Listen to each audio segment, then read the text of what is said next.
अपने TT family शिक्षकों के परिवार जायसवाल कोचिंग सेंटर पर पावर्ड बाई शिक्षा ही प्रकाश है। आज की क्लास साइंस की क्लास रहने वाली है। साइंस का प्रैक्टिस सेट रहने वाला है, प्रैक्टिस पेपर रहने वाला है। इस साइंस के प्रैक्टिस पेपर में टॉप 30 क्वेश्चन करेंगे। ये 30 महत्वपूर्ण समस्त सिलेबस का निचोड़ रहेगा, जिसमें बायोलॉजी के क्वेश्चन रहेंगे, केमिस्ट्री के रहेंगे और आपके तीनों पार्ट को यहाँ पे कंबाइन करके क्वेश्चन फिजिक्स के भी करने जा रहे हैं। क्या आप सभी लोग तैयार हैं इन 30 महत्वपूर्ण प्रश्नों को अटेंड करने के लिए? और सभी क्लासेस चल रहे हैं जिसका प्रैक्टिस सेट आप सभी लोगों को यहाँ पे आई बटन पे मिल जाएगा। सभी प्रैक्टिस सेट, सभी क्लासेस फ्री ऑफ कॉस्ट है। तो चलिए शुरुआत करते हैं।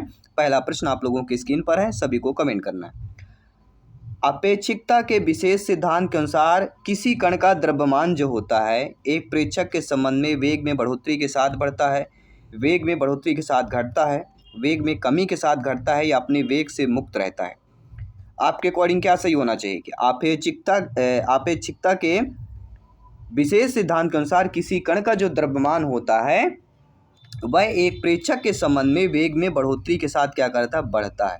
अगर वेग में बढ़ोतरी होगी तो वह प्रेक्षक के संबंध में भी बढ़ोतरी होगी। तो पहला ऑप्शन जो दिया गया है अकॉर्डिंग टू क्वेश्चन सही हो जाएगा।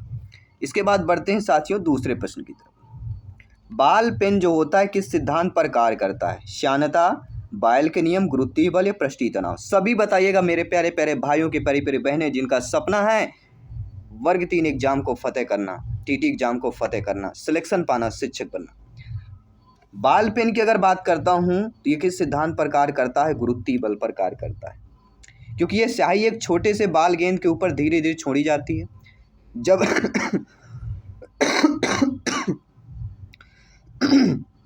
जब लिखने के लिए पेन को कागज पर घुमाते हैं तब बाल कागज से घर्षण से घूमती है और गुरुत्वीय बल के कारण स्याही बाल से होती है और कागज पर आ जाती है। जैसे कोई कागज है उस पर हम जब पेन या कलम चलाते हैं, लिखते हैं, तो यह बाल पेन का जो सिद्धांत है गुरुत्वीय बल पर ही कार्य करता है। सभी लोग समझ गए? जो हम लिख पा रहे हैं गुरुत्वीय बल के कारण दीचन से। लैंप की बत्ती में तेल किसके कारण ऊपर उठता है? लैंप की जो बत्ती होती है तेल किसके कारण ऊपर उठता है?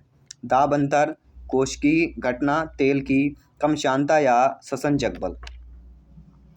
चारों चीजें दी गई, चारों, दाब अंतर, कोशिका, ससंजक बल आप जानते ही होंगे। ठीक है, तो आपने पढ़ा होगा कि लैंप की बत्ती का जो होता है वह केशिकीय घटना होती है। रुई की बत्ती में बनी असंख्य केशनलिकाओं के द्वारा जो है केशुकत के कारण तेल चढ़ता है और ये कोशिकीय घटना के कारण ये घटित होती है। ये किसके? कोशिकीय घटना के कारण। यहाँ पे केशिकीय दिया गया है तो कोशिकीय इज द राइट आंसर होगा। बढ़ते हैं 4th नंबर क्वेश्चन की तरफ चलते हैं। सभी को कमेंट करना है और जिन्होंने अभी तक भी टॉपर नोट्स नहीं लिया, टॉपर नोट्स तैयारी करने के लिए 20% और आपकी तैयारी बढ़ा देने वाली है। टॉपर नोट्स प्राप्त करने के लिए मैसेज करना है व्हाट्सएप 9630689598। इसमें व्हाट्सएप मैसेज करेंगे, टॉपर नोट्स का डिटेल आप सभी को उपलब्ध हो जाएगा। चलिए प्रश्न पर आते हैं कि दाब के मापन के लिए किस यंत्र का प्रयोग करते हैं? हाइग्रोमीटर, एंड्रॉयड बैरोमीटर, एनीमोमीटर या थर्मोमीटर? किसका करते हैं सभी लोग बताइए। तो वो है आपका एंड्रॉयड बैरोमीटर। जी हाँ, आपके एग्जाम में आता है, पूछा जाए कि दाब के मापन के लिए किस यंत्र का प्रयोग करते हैं, तो एंड्रॉयड बैरोमीटर होता है। यह द्रवित रहित छोटा वायु दाबमापी होता है जिसे कहीं भी आसानी से लाया जा सकता है। इसमें चलनशील सतह वाले निर्यात युक्त खोखले बेलन होते हैं जो वायु दाब में बदलाव आने पर खिसकने लगता है।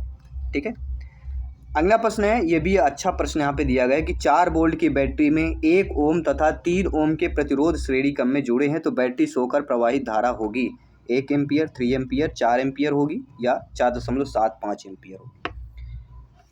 सिंपल सा प्रश्न है, फार्मूला वाला प्रश्न है, 2 लाइन में आंसर आ जाएगा। R बराबर कितना होता है? R1 प्लस R2 होता है, इतना तो जानते हैं आप। तो R1 1 ओम, R2 3 ओम, तो 1 + 3 कर लेंगे तो 1 प्लस कितने हो जाएंगे? 4 ओम हो जाएंगे। हमारे कितने निकल के आ गए? 4 ओम निकल के आ गए। वोल्ट कितना दिया गया है? वोल्ट यहाँ पे 4 दिया गया है तो V बराबर 4 दी गई है और R की वैल्यू कितनी आ गई? 4। तो बैटरी में प्रवाहित धारा का फार्मूला होता है V/R। तो 4 ओम है बैटरी का प्रतिरोध और वोल्ट कितना है? 4 है, तो 4 से 4 कट जाएगा, 1 बचेगा। तो बैटरी से होकर धारा प्रवाहित कितनी होगी? 1 एम्पियर होगी। तो पहला ऑप्शन जो दिया गया वह सही हो जाएगा। कुछ नहीं करना है। बैटरी धारा प्रवाहित में आपको वोल्ट को बटे जितने ओम आर की मात्रा होती है, जितने ओम होगा प्रतिरोध, उसको आपको डिवाइड कर देना, आपका आंसर निकल आएगा। भाप अंगार गैस किसका मिश्रण होता है? बहुत ही सिंपल सा प्रश्न है। भाप अंगार गैस कई बार पूछा गया है, सी टेट में आया हुआ प्रश्न है, एमपी टेट वर्ग 2 के साइंस में आया हुआ प्रश्न है। तो भाप अंगार जो गैस होता है किसका मिश्रण कहलाता है? ये कार्बन मोनोऑक्साइड और हाइड्रोजन का मिश्रण कहलाता है। किसका? कार्बन मोनोऑक्साइड और हाइड्रोजन। ठीक है। चलिए बढ़ते अगले प्रश्न की। दूध को दही में स्कंदित करने वाला एंजाइम कौन होता है? रेनिन, रेजिन, पेप्सिन या सीट्रेट? जी हाँ, दूध को दही में स्कंदित करने वाला एंजाइम सभी बताइए। तो वह होता है रेनिन। दूध को दही में स्कंदित करने वाला एंजाइम क्या कहलाता है? रेनिन एक एंजाइम होता है। जो साइंस के बेस्ट क्वेश्चन है ये। निम्नलिखित में से जल की स्थायी कठोरता का कारण क्या होता है? Magnesium bicarbonate, sodium chloride, calcium sulphate या कैल्शियम बाइकार्बोनेट? तो सभी लोग जानते हैं कैल्शियम सल्फेट जो होता है ये जल की स्थायी कठोरता का कारण होता है, क्योंकि जल को उबाल कर इस कठोरता को दूर नहीं किया जा सकता। जल की स्थायी कठोरता बराबर कैल्शियम की कठोरता और मैग्नीशियम की कठोरता होती है।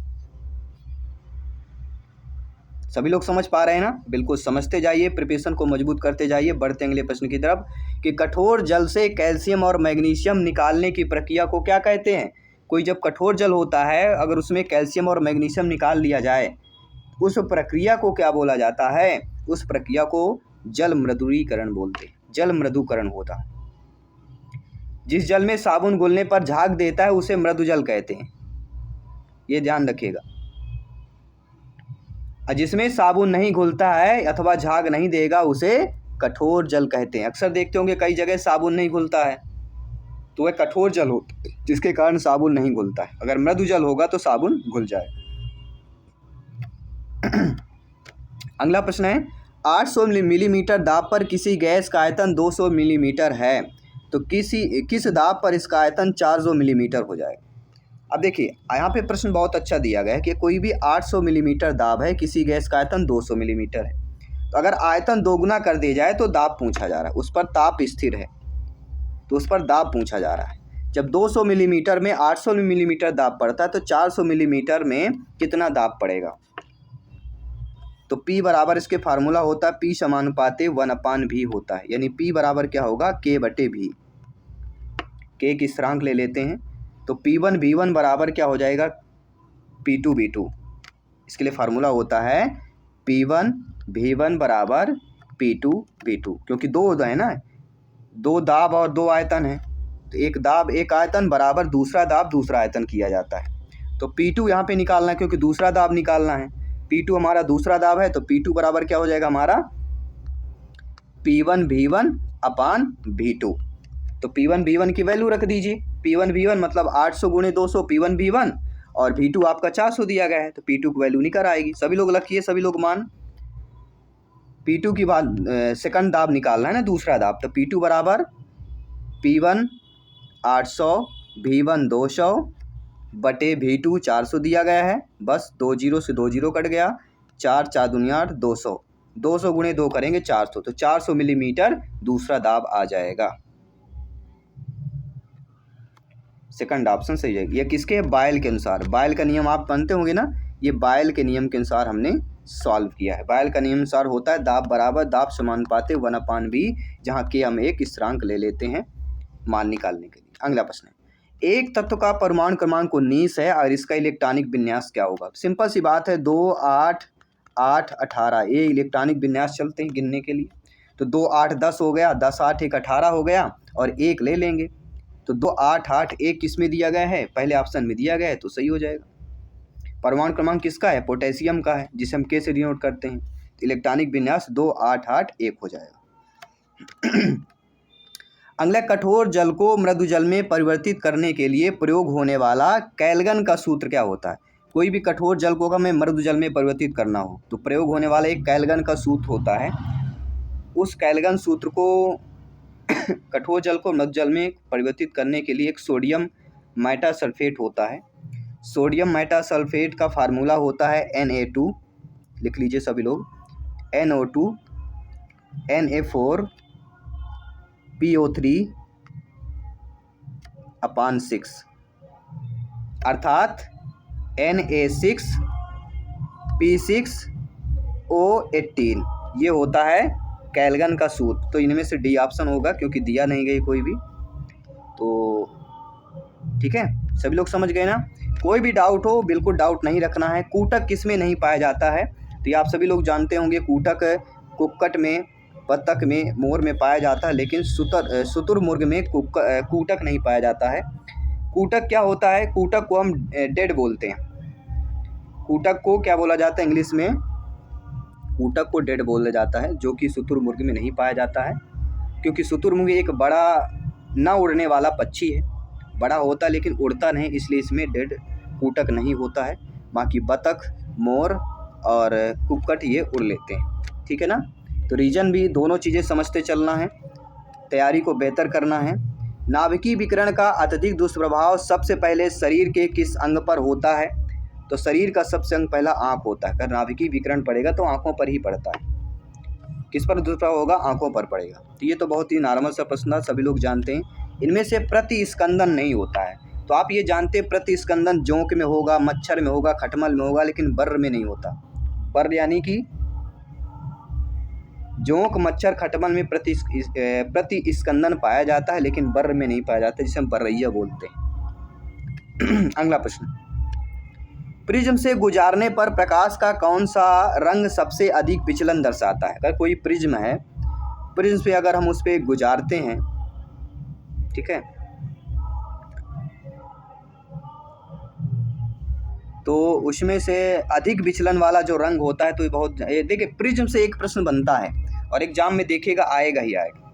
तो प्रिज्म का अच्छे तरीके से थोड़ा समझ लीजिएगा। तो सबसे अधिक जो विचलन दर्शाता है प्रिज्म में, वह आपका कौन सा होता है? वह होता है बैगनी। प्रिज्म से गुजारने पर प्रकाश के रंगों में बैगनी रंग का विचलन सबसे अधिक होगा, और प्रकाश के किसी रंग का विचलन उसके तरंग दैर्ध्य या प्रिज्म में उस रंग के अपवर्तनांक पर निर्भर करता है।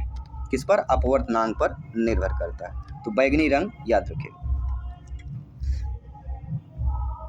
अब आए, किसी पदार्थ का फोटोग्राफ लेने के लिए अपेक्षित उद्भाषण काल किस पर निर्भर करता है? तो अपेक्षित जो उद्भाषण काल होता है वह आपके पदार्थ की चमक पर निर्भर करता है। किसी पदार्थ का अगर फोटोग्राफ लेना होगा तो उद्भाषण काल मतलब पदार्थ की चमक पर निर्भर करता है। किस पर? पदार्थ की चमक पर। ठीक है, A to Z जानेंगे, क्योंकि समय बहुत कम है, तैयारी बहुत ज़्यादा करनी है। तो साइंस में 30 नंबर पक्का कीजिए और तैयारी को बेहतर कीजिए। इलेक्ट्रॉन सूक्ष्मदर्शी चाक्षुष सूक्ष्मदर्शी से अधिक आवर्धन क्यों देता है? जो इलेक्ट्रॉन सूक्ष्मदर्शी होते हैं वह जो चाक्षुष सूक्ष्मदर्शी हो, इससे अधिक आवर्धन देते हैं। कौन? इलेक्ट्रॉन ज़्यादा देते हैं। इसका रीजन क्या होता है? इसका रीजन है कि इलेक्ट्रॉन की तरंग दैर्ध्य चाक्षुष प्रकाश की तरंग दैर्ध्य से अधिक होती है। जब तरंग दैर्ध्य अधिक होगी, इसलिए वह अधिक आवर्धन देंगे। जिसकी ज़्यादा तरंग दैर्ध्य उसकी ज़्यादा आवर्धन। ठीक है। चाक्षुष प्रदर्शन एकक में प्राथमिक रोग क्या होता है? चाक्षुष सूक्ष्मदर्शी मतलब प्रकाश, प्रकाश प्रदर्श एकक में प्राथमिक जो रोग होता है वह क्या होता है? तो प्राथमिक रोग होता है लाल, हरा, नीला। विजुअल डिस्प्ले जिसे बोलते हैं यूनिट होता है, इसमें प्राथमिक रंग लाल, हरा और नीला होता है। अगला, ल्यूमेन जो एकक कहलाता है, ज्योति फ्लक्स, ज्योति तीव्रता, प्रदीप्त घनत्व, ये चमक का ल्यूमेन एकक। सभी बताइएगा। ल्यूमेन एकक अगर आपने पढ़ा है तो ज्योति फ्लक्स भी आपने पढ़ा होगा। ल्यूमेन फ्लक्स ज्योति फ्लक्स का एसआई मात्रक होता है। अगला जो प्रश्न है कि श्वेत प्रकाश कितने रंगों का मिश्रण होता है? तो सभी लोग जानते होंगे, जो रेनबो जब बनता है तो रेनबो में कितने कलर होते हैं? 7 कलर होते हैं। श्वेत में पहला होता है बैगनी, बैगनी के बाद जामुनी, नीला, हरा, पीला, नारंगी और लाल, ये 7 रंग होते हैं। अगला प्रश्न है कि परमाणु घड़ी निम्नलिखित में से किसके संक्रमण अर्थात ट्रांजिशन पर आधारित होती है? जो परमाणु घड़ियाँ होती हैं ये किसके संक्रमण या ट्रांजिशन पर आधारित होती हैं? Sodium, magnesium, caesium, aluminium. परमाणु घड़ी के बारे में आपने पढ़ा है, कभी ये जाना है? तो परमाणु घड़ी जो होती है वह सीजियम, किसके कारण? सीजियम अर्थात सीजियम के संक्रमण या ट्रांजिशन पर आधारित होती है। इसके बाद बढ़ते हैं अगले प्रश्न की तरफ कि कांच प्रबलित प्लास्टिक बनाने के लिए किस प्रकार के कांच का प्रयोग किया जाता है? पायरेक्स, फ्लेट कांच, क्वार्ट्ज या रेसा कांच। तो आप सभी लोग जानते हैं कांच जो होता है वह सबसे ज़्यादा प्रबलित प्लास्टिक बनाने के लिए रेसा कांच अर्थात फाइबर ग्लास का प्रयोग किया जाता है। तो डी ऑप्शन यहाँ पे सही हो जाएगा।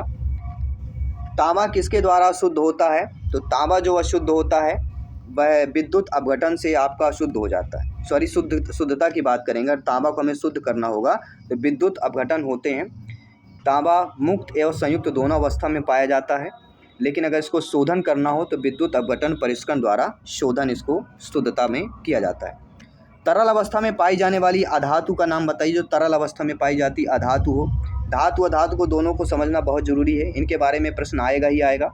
तो ब्रोमीन जो होता है ये आवर्त सारणी के 7वें अर्थात सप्तम समूह में एक तत्व है जो सामान्य ताप पर केवल यही अधातु द्रव अवस्था में रहता है। तो सभी लोगों को बताना कि ब्रोमीन का परमाणु क्रमांक क्या होगा। ब्रोमीन का परमाणु क्रमांक सभी को बताना है। परमाणु क्रमांक बनना चाहिए सभी के, याद रखिएगा। 1 नंबर आ सकता है परमाणु क्रमांक, और परमाणु क्रमांक बनेगा तब इलेक्ट्रॉनिक विन्यास भी आप बना पाएंगे। धातुओं के पृष्ठ पर एक उपयुक्त तरंगदैर्घ्य का प्रकाश पड़ने पर इलेक्ट्रॉनों के उत्प्रेक्षण की परिघटना को क्या कहते हैं? तो सभी लोग जानते हैं जब धातुओं के पृष्ठ पर एक उपयुक्त तरंगदैर्घ्य का प्रकाश पड़ेगा तो इलेक्ट्रॉनों के उत्प्रेक्षण की जो परिघटना होती है वह आपकी प्रकाश वैद्युत प्रभाव कहलाएगा, क्योंकि तरंगदैर्घ्य के प्रकाश पड़ने पर की बात कर रहे हैं। यहीं से आपका आंसर क्लियर हो गया। ठीक है, क्वेश्चन पे ही आंसर दिया गया था, केवल हमें समझना था और आंसर करना था। अगला है मुद्रणालय में प्रयुक्त टाइप धातु किसके एलाय होते हैं?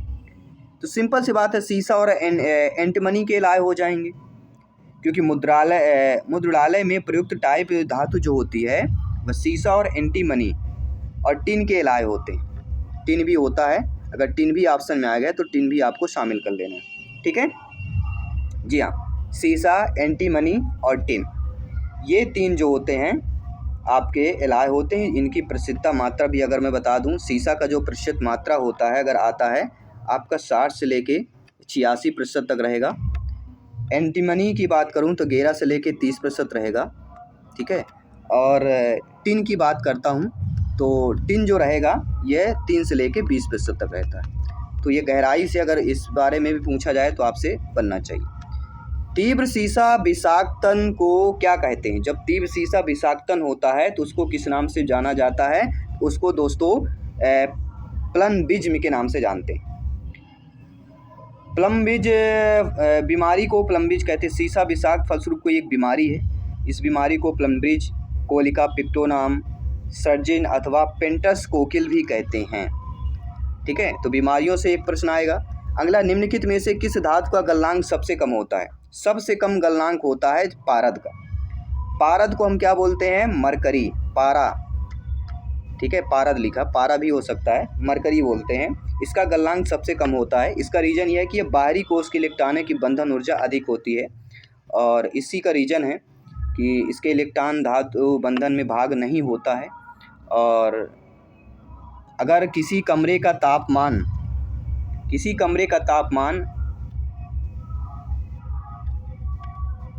ठीक है, चले बढ़ते हैं अगले प्रश्न की। पारा के बारे में ज़्यादा खैर 30वां प्रश्न ले लेते हैं कि विटामिन बी की कमी से पुरुष में क्या होता है? रिकेट्स, स्कर्वी, बेरी अराक्तता। एक बीमारी से प्रश्न आएगा, हमने भी ले लिया है कि विटामिन बी की कमी से पुरुषों में कौन सा रोग होता है। सीधे डायरेक्ट पुरुष पूछा जा रहा है। तो पुरुषों में होने वाला रोग क्या होता है? वह होता है अराक्तता, और इसको हम क्या बोलते हैं? विटामिन B6 की कमी से आपका पायरिडॉक्सिन, इसका प्रमुख स्रोत दूध, ईस्ट, अनाज होता है। अराक्तता को हम क्या बोलते हैं? एनीमिया। अगर हिंदी में जाने तो एनीमिया भी आ जाए तो एनीमिया बोला जाता है अराक्तता को। ठीक है, तो 30 प्रश्न हमने कर लिए। 30 में से आप लोगों का क्या स्कोर रहा है सभी को कमेंट करके फीडबैक करके बताना है। बाकी सभी प्रैक्टिस सेट चल रही, क्लासेस चल रही, प्रिपरेशन को मजबूत कीजिए और तैयारी जोरदार कीजिए ताकि सिलेक्शन आप सभी को मिल सके। तो चलिए मिलते हैं अगली क्लास पे। धन्यवाद सभी का। जय हिंद, वंदे मातरम।